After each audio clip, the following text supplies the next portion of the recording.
여러분 안녕하십니까, 강신업 변호사입니다. 자, 우리 조광한 지명직 최고위원 아주 정말 촌철살인의 얘기를 했는데요. 조선수군의 괴멸자는 원균이죠. 700년 전투에서 원균이 조선수군을 다 말아먹었습니다. 참 이 여러분 그 역사적 맥락은 다 아실 텐데, 그야말로 우리 이순신 장군이 백의종군 하게 되면서 결과적으로 군권을 잃게 되지 않습니까? 그리고 나서 원균이 그 다음에 조선수군 통제사가 되는데, 그때 원균이 권율한테 곤장을 맞고, 그리고 나서 이제 분개하는 마음으로 그렇게 또 아주 치밀하지 못하게 700년 전투에 나섰다가 그야말로 조선수군이 완전히 괴멸되고, 그때 배설이가 도망가면서 남긴 12척의 배 이것밖에 안 남고, 이것이 나중에 이순신 장군이 얘기하는 상유 12 순신불사 12척의 배가 남아있고 순신은 아직 죽지 않았습니다. 이렇게 흘러가는 거 아닙니까? 7천년 전투에서 그야말로 조선수군이 완전히 괴멸당하는 그런 피해를 입게 되는데, 그때 원균의 무모한 그런 어떤 출전과 그리고 또 병법 지식이라든가 이런 것들이 없어가지고 그야말로 나라 전체를 갖다가 위기에 몰아넣었습니다.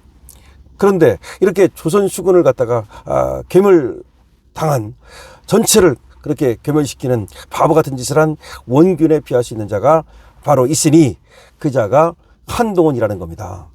한동훈은 우리 보수를 괴멸시킨 원균과 같은 자라고 조광한 최고위원이 그야말로 질타하고 있습니다.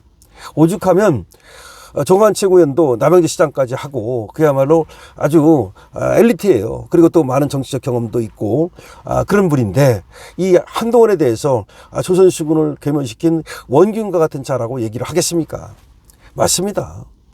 이 한동훈이는 비상대책위원장 할 때부터 사실은 말이죠, 국힘을 망하게 하려고 들어온 거 아닌가, 이자야말로 엔츠파도스가 아닌가라는 생각을 하게 됩니다. 이자는 원래가 화양연화가 바로 문재인 때라고 얘기할 만큼 완전히 좌파 DNA를 가진 자거든요. 그리고 또 뭐라고 말했냐면 자기가 출근할 때 김어준 방송을 듣는다고 얘기했거든요. 저는 김어준 방송을 듣느냐 안 듣느냐는 굉장히 중요한데, 제가 말이죠, 변호사 하면서 의뢰를 만났다가 그 사람은 굉장히 젊은 사람이었고 그리고 어떤 중소기업을 운영하는 사람이어서 저는 보수일 거라고 생각을 했거든요. 그런데 알고 보니까 완전히 이게 뼛속까지 좌빨이더라고. 김어준 방송을 하루도 안 빠지고 듣는다고 그러더라고. 그래서 이게 좌파냐 우파냐 이걸 가르는 가장 중요한 기준 중에 하나가 바로 김어준 방송을 듣느냐 안 듣느냐, 저는 그렇게 봅니다. 근데 김어준 방송을 출근하면서 매일같이 들었다? 이건 완전히 뼛속까지 그 좌파라고 봐야 되는 겁니다. 그 DNA가 좌파라고 봐야 되는 겁니다. 저런 자가 어떻게 우리 우파 쪽으로 숨어 들어와 가지고서 그와 같이 우리 우파를 괴멸시켰는지 우리는 정말로 통탄하지 않을 수가 없는 겁니다. 근데 저자가 이쪽으로 온 건요, 그것 때문이에요. 윤석열 대통령이 저자한테 이제 그때 국정농단 수사할 때 그 팀에 들여서 그때 왔다가 윤석열 대통령을 갖다 엉겁결에 따라다니면서 우파인 척 하고 있는 거죠. 근데 그 자체가 DNA 자체가 이게 좌빨이다 보니까 우파에 대해서 계속해서 공격하는 그런 어떤 이걸 숨기지 못하는 거야. 앞으로도 마찬가지입니다. 얘는 절대 우파가 아니에요. 여기서 또 출발해야 돼. 그러니까 한동훈이가 싸가지가 없고 배신을 때렸고 단계 사건을 일으켰고 공천 잘못했고 전부 다 말아먹었고 다 그것도 우리가 잊지 말고 기억해야 하고 그 자를 갖다가 내치는 하나의 원인으로 기준으로 삼아야 하지만, 저자는 기본적으로 우파가 아니다. 저자는 가짜 야당이다. 이걸 우리는 절대로 기억해야 된다는 말씀을 드립니다.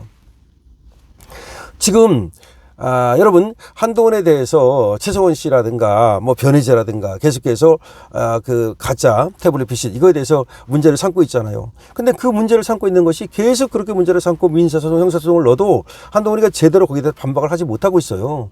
그러니까 한동훈이가 당시에 자기 어떤 출세를 위해서, 자기 영달을 위해서 우리 우파를 수사하면서 박근혜 대통령이라든지 우리 우파 인사들을 수사하면서 어떻게 수사했는지를 우리가 기억하면 한동훈의 가발 속에 숨겨진 그 가면 속에 숨겨진 얼굴을 민낯을 보게 되는 겁니다. 그러니까 지금 조광한 최고위원이 이렇게 얘기를 하는 건 너무 당연하다고 생각하는데 조광한 의원이 어떻게 얘기하는지 한번 좀 더 여러분께 알려드리겠습니다. 조광한 국민의힘 최고위원이 우파 괴멸시킨 총선 책임자는 한동훈이라고 오늘 지적했습니다. 조광한 최고위원은 페이스북을 통해서 어제 최고위원회의에서 제가 발언한 7전형 해전의 패장 원균을 두고 아리송해하는 분들이 계셔서 고민하다가 글을 올린다면서 7전형 해전은 한국사 5대 패전 중 하나라면서 원균이 지휘한 조선 수군은 일본군에게 대패하며 괴멸되었다라고 말했습니다.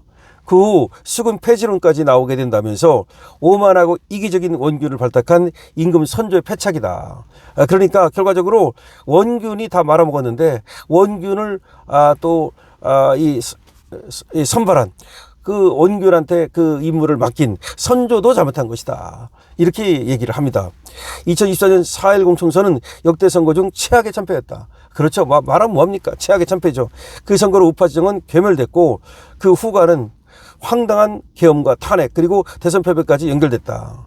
조광한 의원은 이렇게 얘기하는 거예요. 그때 그 선거를 패배했기 때문에 이 계엄을 하게 됐다는 얘기죠. 그러니까 계엄도 안 할 수도 있는데도 불구하고 그 얼마나 우리가 지금 이재명이 그 다수 의석을 가지고 우리 윤석열 대통령과 윤석열 정부를 공격을 했으면 계엄을 했겠냐 이 말입니다. 근데 그 책임이 모두가 누구한테 있다? 한동훈한테 있다는 겁니다. 조선 수군을 괴멸시킨 7전형 해전의 장수는 원균이었다. 우파 진영을 괴멸시킨 4.10 총선의 책임자는 한동훈이었다. 이렇게 얘기를 한 겁니다. 앞서 조 최고위원은 말이죠. 국민의힘 최고위원회에서 원균과 이순신 장군의 해전을 비교하면서 가장 급한 불부터 꺼야 한다. 다른 부분은 잠깐 뒤로 미루자. 우리가 뭉쳐야 단단해진다. 그래야 신독재 시대를 끝낼 수 있다. 뭐 이렇게 말을 했는데 왜 원균과 이순신 장군을 얘기했느냐?